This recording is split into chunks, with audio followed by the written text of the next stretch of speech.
Hello, Dr. James Bogash, expert in health and longevity, and in today's Slingshot to Better Health in 60 Seconds, in the continuing things I'd never do, number 7, and that's use sunscreen on a regular basis. The sun's been demonized for a long time now, and I call it rational sun exposure. So I'm not going to go spend 5 hours in the sun without any type of protection.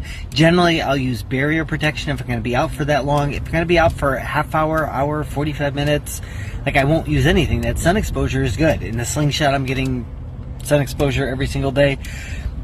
The sunlight, we think about vitamin D, it also helps our body produce nitric oxide, which plays a role in blood pressure regulation and inflammation. It helps with just the mental aspect of it.